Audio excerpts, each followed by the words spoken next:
Hey everybody, welcome. Thank you so much for being here today. My name is Felicia from SweetGeorgia and also the School of SweetGeorgia.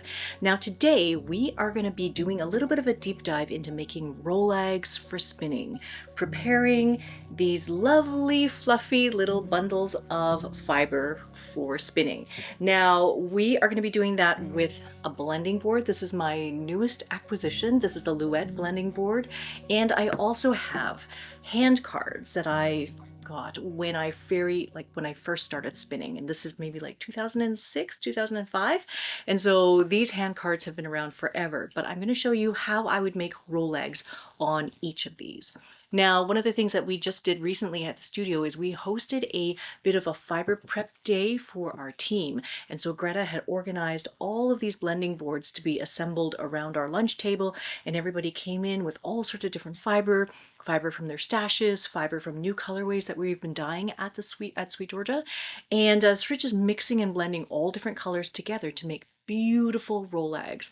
These Rolags are absolutely gorgeous. So yes, I walked into the studio and everybody's making all of these gorgeous, gorgeous Rolags, mixing and blending colors in all sorts of different ways.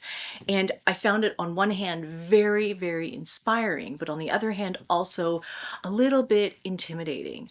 I have not had a ton of hands-on experience making Rolags. They're really pretty, but because I don't spin a lot of sort of woolen kind of yarn, I haven't done a lot of Rolag preparation. Now, 2 summers ago, my family and I, like my big family and I, with my parents and my brothers and all their kids and everything, all 14 of us went to Alaska, and I headed out to a yarn shop that's out there called Untangled Yarn and Fiber, and I picked up this amazingly gorgeous package of Rolags that had been made by Handmade Hollows, handmadehollows.com. And so this is really, really lovely. But these beautiful Rolags have been made out of alpaca, merino, and Angelina. The Angelina is kind of like a coppery kind of color, and this whole colorway was called Sunset on the Mountains. Now these Rolags have been so pretty and so inspiring, but I'm just absolutely afraid of spinning them. And so in order to make it feel like they're not so scarce and that I have to like save these forever and ever, I think that what I need to do is learn to make Rolags and spin lots so I can get some more experience with all of this and not feel sort of terrified of this entire process. So here on this table, I have made already 25 very imperfect Rolags off of the blending board. And so I wanted to show you a couple of things that I've discovered in making Rolags with the blending board that might be helpful to you if you're interested in doing a little bit of a deep dive into this as well. So the first thing is that this is my Luette blending board. This is kind of new to me. I've had the Ashford blending board for a while now as well. So this has 3 spots on the back where you can attach the little stand. This is the keel, and you could kind of screw this in anywhere depending on how you want the angle of your blending board to be. Now in this case with the blending board today, I've been keeping it flat on the table. So I've just been keeping it flat so that I can work horizontally this way. The other thing that I feel like is really handy to have, if you have it, is some clamps. So these are Irwin quick grips. I use these for everything. I use them for my weaving loom, all sorts of different things. I use them to clamp down the hand cards, but in this case, I'm using this to also clamp down sort of the top of the blending board to the table so that it doesn't go anywhere. Okay, so I'm going to show you my process for how I make the Rolags. I'm taking my blending board, I'm putting it straight onto the table, and then I'm using my clamps to clamp sort of the top of it, because if I clamp the bottom, then when I try to pull off the Rolags with the dowels, these clamps are going to get in the way. So I'm just kind of clamping away, just to kind of hold it in place. That way it's not going anywhere. Okay, so I have a little bit of fiber here that I am going to use on the blending boards. Now, one of the very first mistakes that I made when I was making my Rolags initially is that I put on way too much fiber. And I had wanted to sort of put on about 30 grams of fiber onto the board. And then make 3 rounds of those, and then maybe make a 3-ply yarn from that. But in the end, I feel like it was a little bit too much fiber going on. And so I've been kind of switching up the process a little bit and being a little bit more intuitive about it, and maybe ending up with closer to maybe 20 grams or so of fiber. And so if you want to get a sense of how much that might be, I also have brought my scale down. And then I figure out how much fiber I actually have to work with here.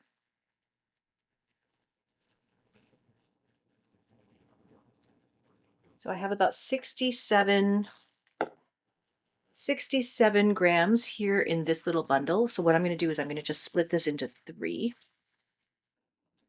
Okay, and so this is about how much fiber I am going to try and put onto the board here.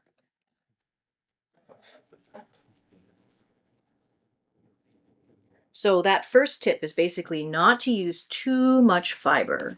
The other thing is to try to loosen up your fiber a little bit as well.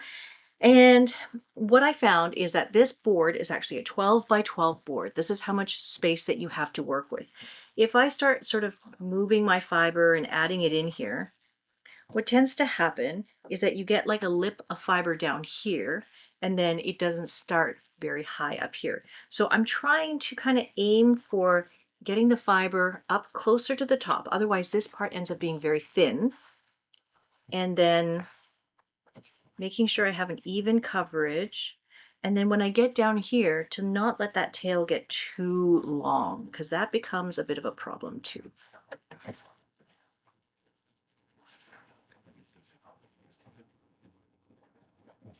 Putting kind of like a thin dusting of this color on, and then I'm gonna try and make like brown on this side and blue on this side.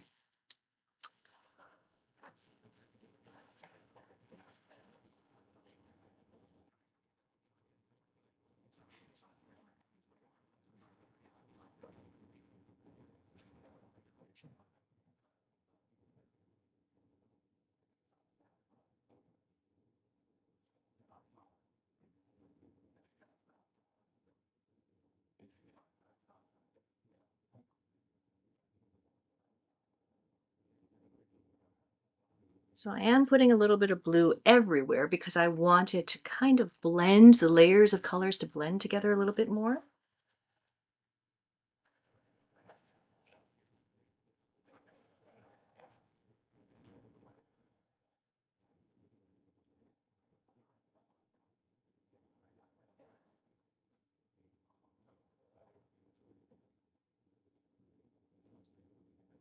Okay.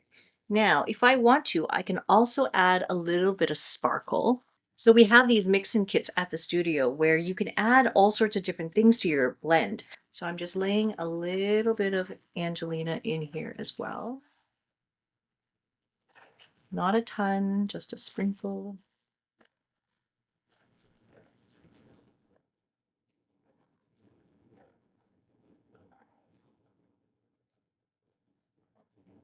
And then I'm going to lay on a little bit more fiber here to cover it up and almost seal it in, like with another layer of wool. Otherwise, the Angelina might just go flying out of your blend. I'm trying to be a little bit intuitive about all of this because I don't want to add too much fiber. It looks like I started with about 25 grams and then I have 10 left. So I've probably put about 15 grams onto the board here. I kind of feel like I want to leave that as is. Now you notice also here, there's quite a lot of fiber down here. And so that was a bit of a problem when I was making Rolags earlier. So I'm going to just break off a little bit of stuff down here and slide it up and move it up to the top. Kind of redistribute it a little bit.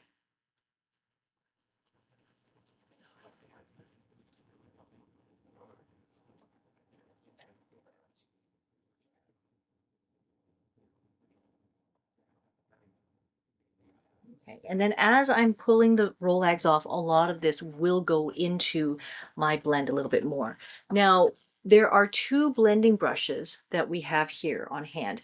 This is the blending brush that came with the Luette blending board here. And so it looks like a bristle brush here. You can kind of push this down. If you want to kind of push it into the tines, brush it down a little bit. Or this is the one that came with the Ashford. This is the blending brush that came with the Ashford blending board, and you could also kind of blend with this one. The other thing I found is when I made my first set of Rolags, if I were to press or sort of push in all of the fiber a little bit too much, then it was very difficult to get the fiber out afterwards. So we have about 15 grams of fiber on the board here, and what we want to do is pull the Rolags off now. So you can see here's my little lip of fiber. Ideally, it's a little bit less than that if we can. I hold my dowels together and they are a little bit offset. The ends are not together like so, but they're a little bit offset like this, so that it would be easier to remove the dowels later. Now, when I watched Greta do this, she's so elegant and so proficient at this.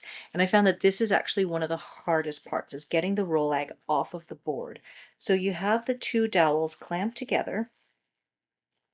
You have to try to make this even. It's so a little bit fussy to get this. You want this kind of even. And then I'm clamping gently enough to twist it. And I'm using my thumbs to push against the blending board at the bottom here. And so I'm pulling a little bit, pull slowly. This is why you want to clamp it. And pull slowly. And I'm pulling through the tines and then lifting a little bit. And she just says, roll gently, but pull firm, but roll loosely. So that way your Rolag is not too densely packed, because that will make it very difficult to spin from or remove from the dowels. Okay, so that is sort of the first layer. And I'm going to break off my Rolag here. Okay. So there's my first Rolag. Again, with my first experiments of making these Rolags, the biggest problem was making that first Rolag too thick. So we're going to remove one of the dowels. This process is easier if you haven't sort of made your Rolag too tight.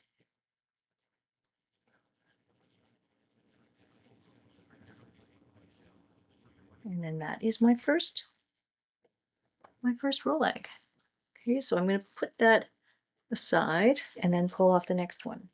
If you have any problems finding this little lip of fiber, you can also use your little brush here to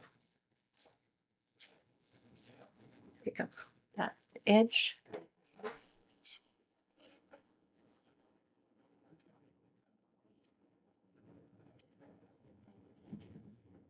And again, my thumbs are here on the board, pulling down. And I'm kind of lifting up, but through. It's kind of a tricky feeling here. Because if you try to push down too much, then you might push into the tines and damage your tines. So I'm kind of like making sure that they go through the tines, but lifting up as well so that I can remove it from the board.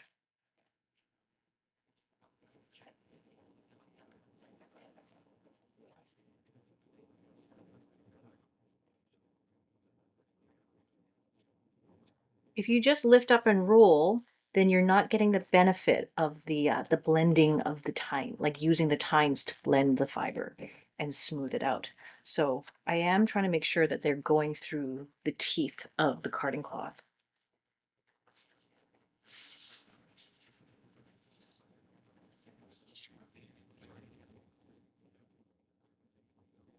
Okay, that is number 2.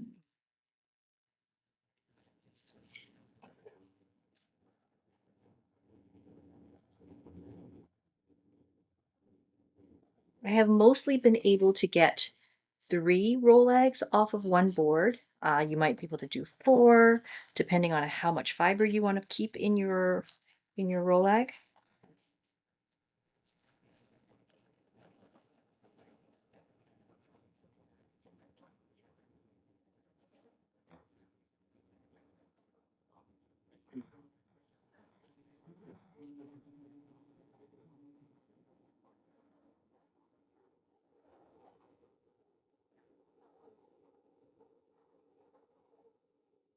And then Greta suggests that we don't go all the way to the end, but we just kind of leave that last bit of fiber and pull through.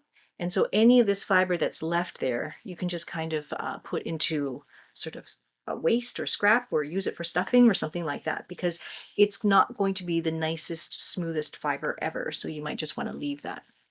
Okay, so those are my 3 Rolags that I just made. I think that these ones actually turned out way better than any of the other Rolags that I made earlier today. Now I'll show you a little bit why. So these are the very first set of Rolags that I made. I love these colors. These colors are great. They're like all sunset colors and everything.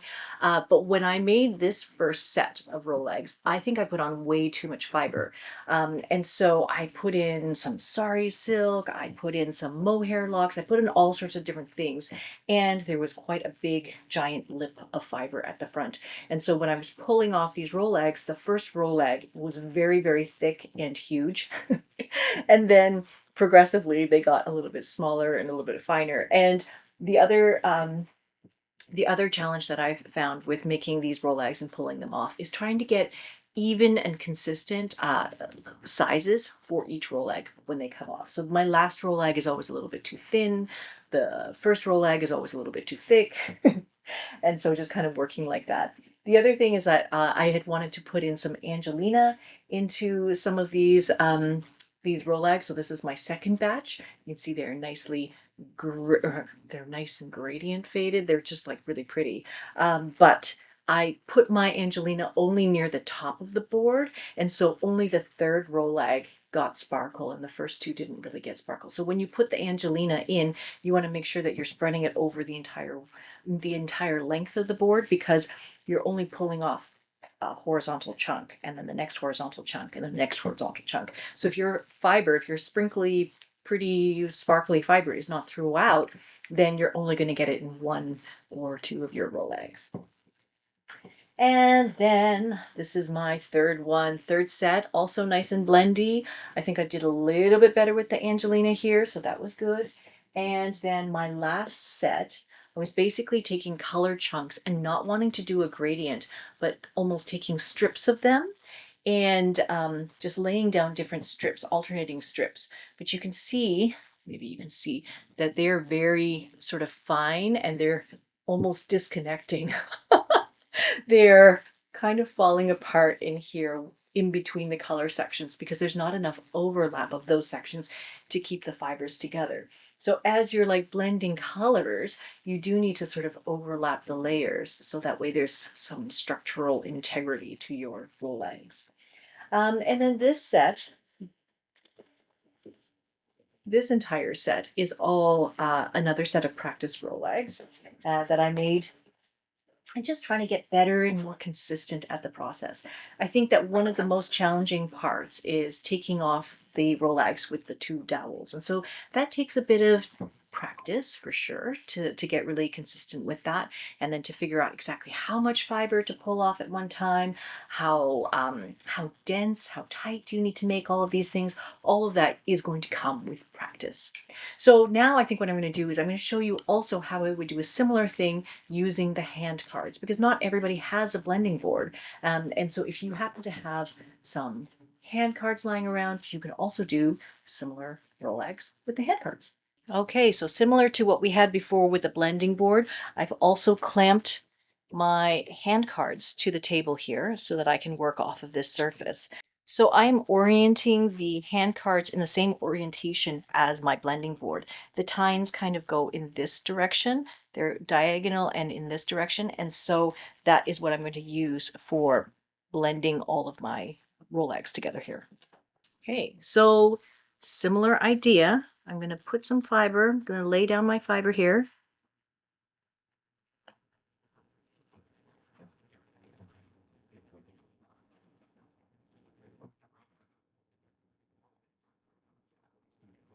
These should turn out actually very similar because my hand cards here are 72 tines per inch and my Luette blending board is also 72 tines per inch. So their carding cloth is very, very similar.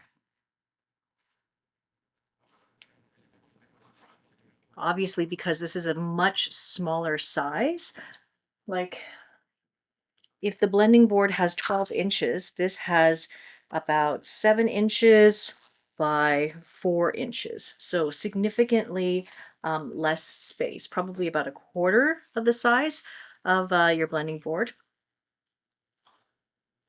So I'm just putting in a bunch of fiber here. We don't want to make it too thick again. But yeah, see, we have that giant sort of lip going on down here. Ideally, we want to have the fiber not come out too far past the bottom of the hand card.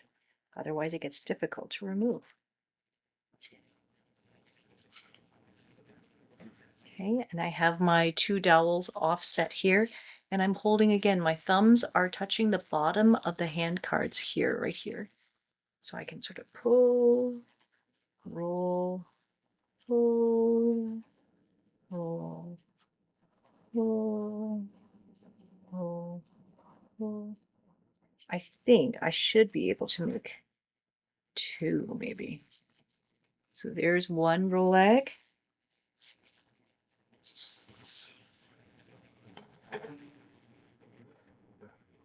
Let's do another one.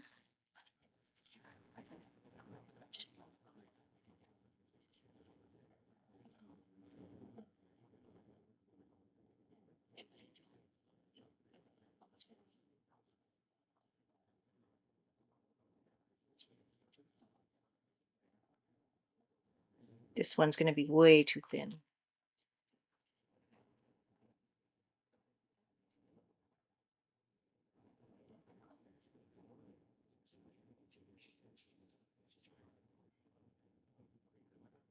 That one is a tiny one.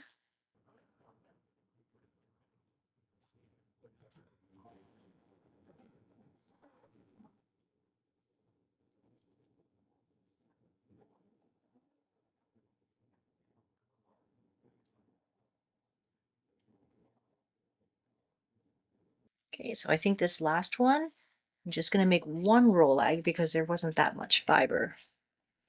And so here we have it.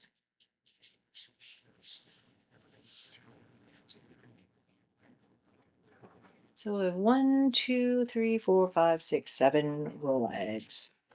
And then all of this fiber is just kind of probably waste. We don't want to spin that. That shouldn't go into your yarn. And that's it. All right, so we have Rolags made on the blending board and Rolags made on a hand card. Now I weighed these, and these 3 that came off the blending board are 10 grams altogether. These 7 little hand carder made Rolags, all of these together weigh 9 grams. So you can absolutely prep the same kind of fiber prep using hand cards or a blending board. Obviously, you're just going to have to do a lot more of these ones. So these Rolags are obviously just 7 inches long, whereas these ones are about 12 inches long. They might be a little bit easier to handle having smaller ones. They also might be easier to pull off of the blending board or the hand cards if they're a little bit narrow. And of course, if you're using a blending board, you don't necessarily have to use the entire width of the blending board. You could just use 1/2 of it or 1/3 of it, or however much you want to use of that particular blending board.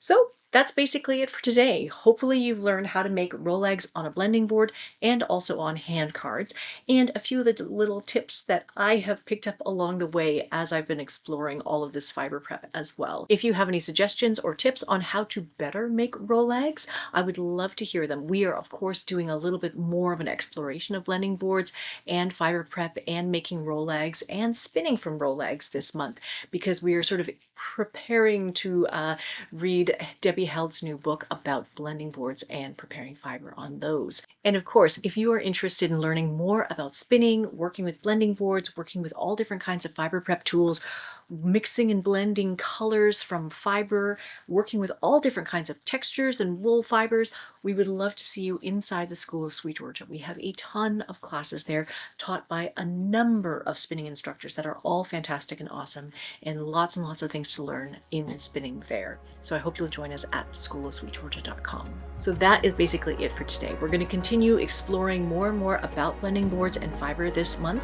and we're going to be spinning up all of these Rolags. very shortly as well. Thank you guys so much for being here. I will see you in the next one. All right, bye for now.